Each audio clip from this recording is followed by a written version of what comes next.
Guys, welcome back to another Facebook Live. Hey there, it's Dr. Kate.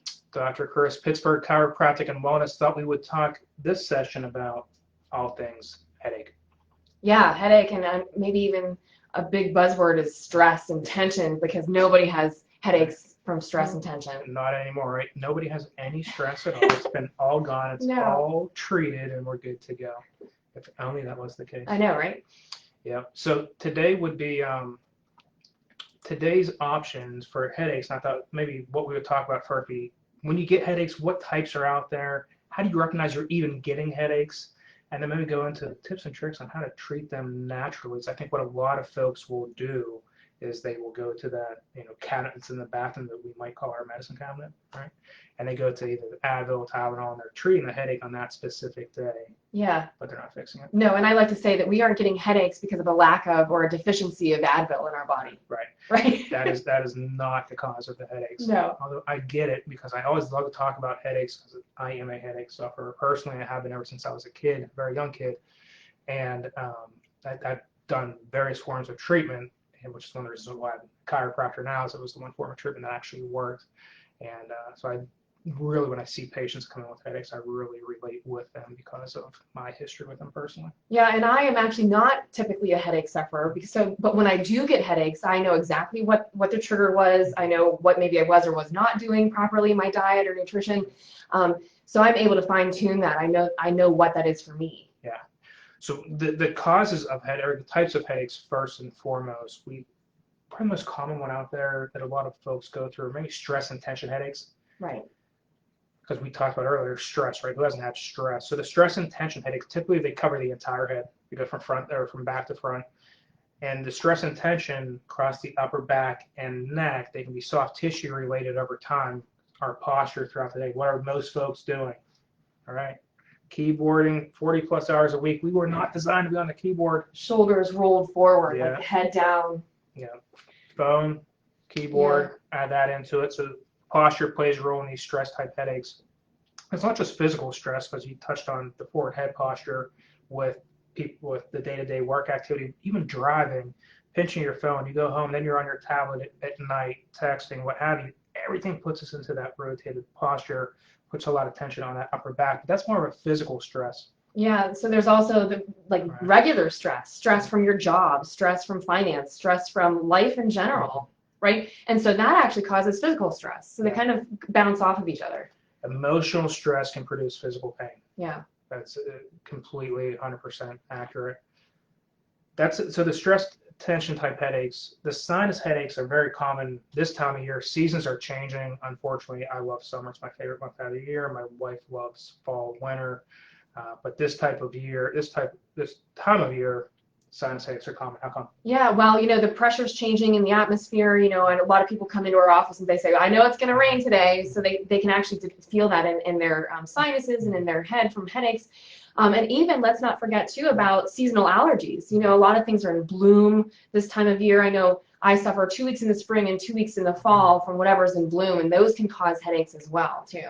And those sinuses, we have two sets of sinuses, top and bottom, and we'll have that sinus pressure. It's common. A lot of folks have sleep apnea who snore. They're very prone to chronic sinus infections. Deviated septum. If you ever had a fractured nose in the past, that can cause issues with lumen of your nose, but that can produce sinus issues over time. Postnasal drip. Big time. Cluster headaches, which are very common. Those types of headaches, if you ever had cluster headaches, are they bad? So the cluster headaches, so by definition, cluster means a lot at one time. It's usually a 2 to 3 to 4 day long lasting headache. They come in strong, they pack a punch, and they last. Deep in the back of the eye is usually where you feel that one. That's a common one to get. The other one that a lot of folks get, the more severe ones, would be those migraine-based headaches. Migraine headaches, there's the ones that I suffered from years. Whole head typically, lights out. Yeah, shut the lights off. You're done for the day. Game over on that day. Yeah. You're in bed, a legit migraine, cancel Christmas, the day's over. It doesn't matter if it's your birthday, 50th wedding anniversary, if it's a true migraine, good luck trying to get out of it whenever it comes on, because that is just a true migraine. You 10 out of 10, and your day's done. Like you said, you're going to bed, lights out, and praying that whenever you wake up, it's gone. Yeah. And one of the last ones we want to touch upon are what we call the cervicogenic headache, which basically means, cervico means from your neck, or genic derived from your neck. So these are the headaches that we can actually determine here in our office from the way we feel and assess your spine, that they're actually coming from a misalignment or an issue in your neck, and it's maybe shooting up into your head, causing those headaches. So that's called cervicogenic. Right, and the causes of these headaches, where they're coming from, is important, because if you can treat the cause, and typically you can treat what the actual problem is coming from. And one of the causes of headaches we touched on earlier is stress and tension. The stress and tension over time, if that goes uncorrected, that will produce the physical type pain, which you talked about earlier. For sure. Neck alignment, talk about that.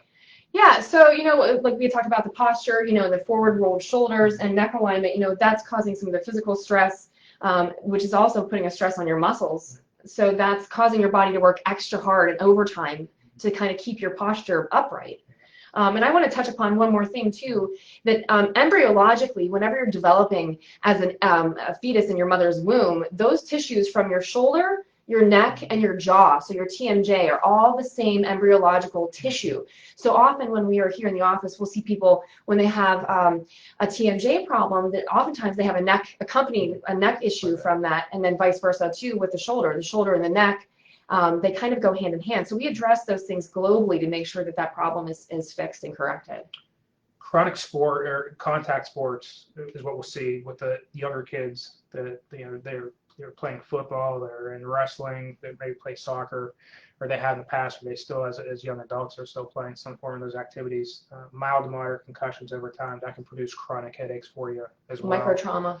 Yeah, those microtraumas, we look at, like, what does a microtrauma really mean? And microtrauma, because most of us aren't in having major concussions, hopefully not, very severe car accidents, really large traumas. We have these microtraumas day in and day out.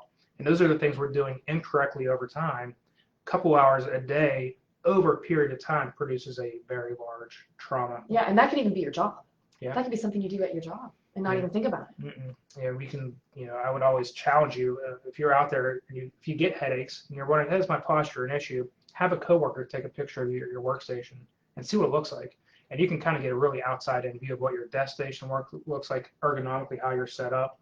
You're like, I'm just working at the computer, no big deal. You're doing it so much week in and week out, cumulatively over time, it can be headache central. Yeah, and I'm going to touch upon one thing too also, is that, pain in general is not normal. Headaches are not normal. And I think that people, if they've had headaches or suffered from headaches from a very young age, they feel like that's their normal. That's normal. And we're here to tell you that that's not normal. So headache and inflammation, or sorry, rather pain, is an indication of inflammation. And as we mentioned earlier, that's something that we want to find the root cause and get that corrected. Yeah, because when we talk about inflammation, one of the other places it will come from is nutrition. So you can have nutritional deficiencies, or you can have nutritional toxicity as well. So nutritional deficiencies, what that would look like, dehydration would be one, right? I always have my water with me.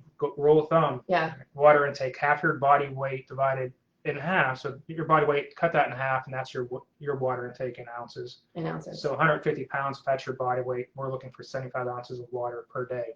Water is water is water. It cannot be sprinkled with any type of sweetener or any packet or Crystal Light. Coffee? No Not coffee. water. If you're looking to be dehydrated, right. You try that. Yeah, and in fact, headache is the first symptoms of dehydration.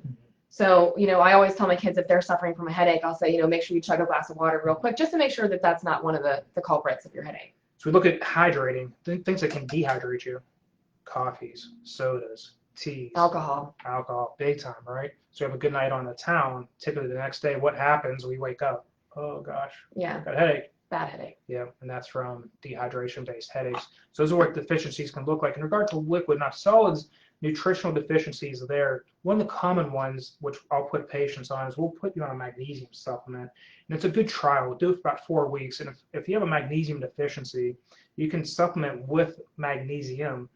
And if you're taking too much, the rule of thumb, if you took too much, it would cause loose stool. You'd have probably diarrhea over a period of time. That's kind of how you know if you're taking too much magnesium or if you weren't deficient in it to begin with. But then you can just scale back the amount you're taking. You can get pretty good relief from that if that is the issue. Supplementing with the essential fatty acid as well. So magnesium supplement looks like this. This is our Designs for Health product.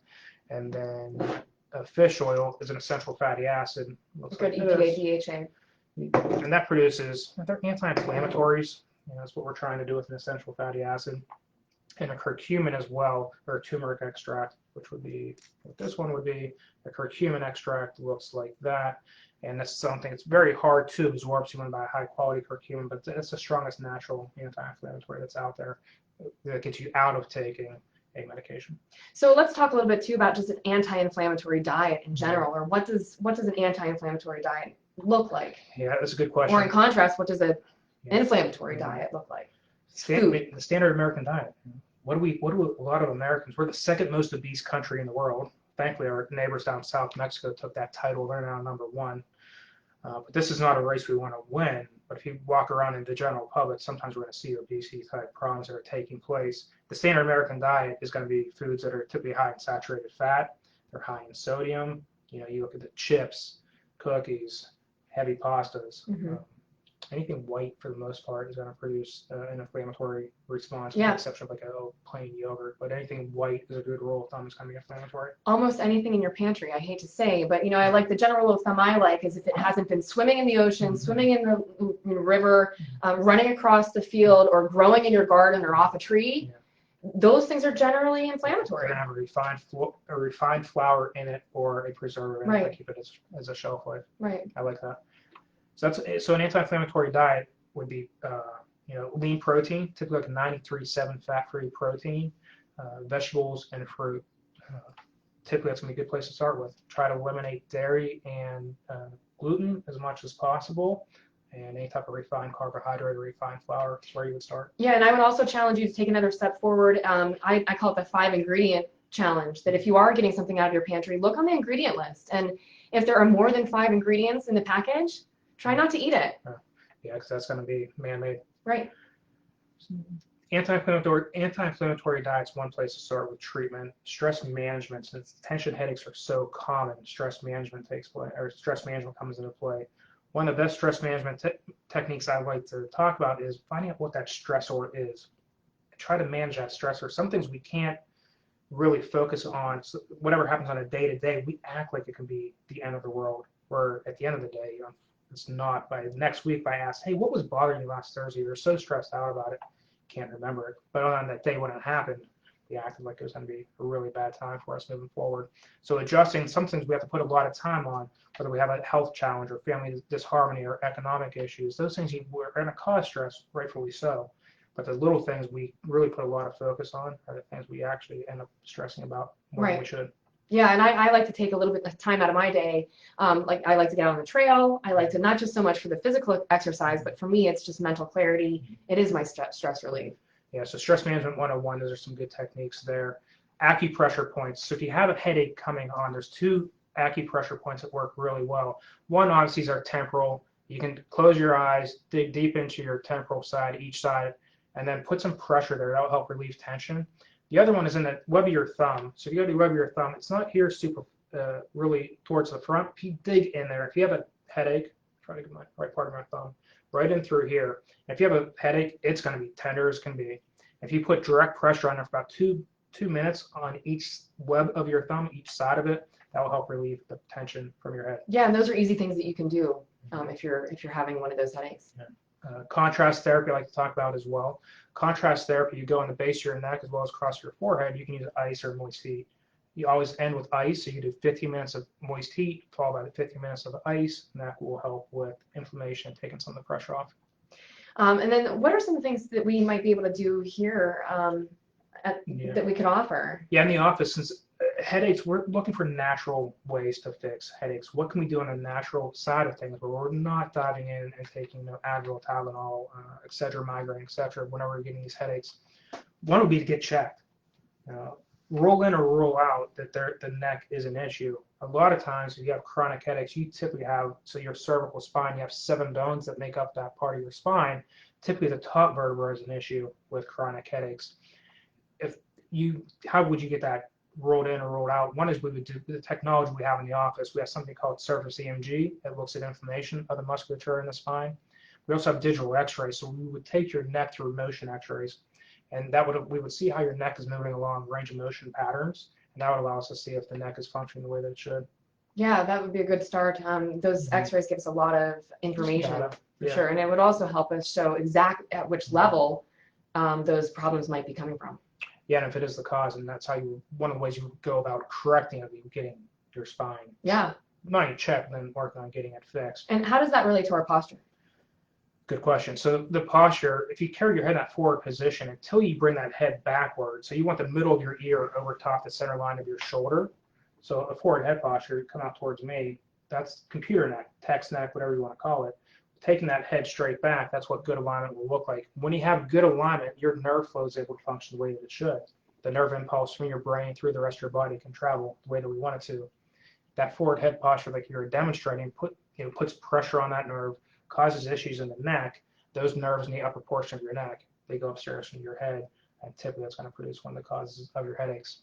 What are some other things that you would recommend people get checked? Yeah, so outside, if the neck comes back, that's not an issue. See your optometrist, have the eyes checked for sure. Oh, even I've seen the glasses that are the blue light. A lot of us who work on the computer during the day might be having issues from the blue light or the light that's transmitted from the monitor. Yeah, that can produce it. That can produce it as well. And unfortunately, when we get older, the eyes can change as we age. So if you have not had your eyes checked in about 12 months, your headache sufferer, and you've had other things rolled out, then you can dive in and get your eyes checked and examined as well. Supplementation we touched on. Exercise is huge. Blood flow, yeah. Yeah, blood flow. 20 to 30 minutes of cardiovascular activity. Sleep. 7 to 8 hours per night. That's the game plan. Yeah, shut off those electronics at least an hour or two before bed. That'll help too with those EMTs and everything. Hope you guys found this headache video useful and informative. Give us some likes, give us some love if you're watching this after the fact. Those who really this hit home for, and you need to get checked, you put a name to a face and a face to a name. If you're an old patient, we haven't seen you in a while, love to see you again. If you're a new patient, we never met you, we'd love to do so, and you can do so by clicking the link below this video and scheduling one of those visits with us. We can see if we can help you in any way. Yeah. And if not, we'll get you on to somebody who can. Have a great rest of your week, and we'll see y'all next week. Thanks for joining us. Bye-bye.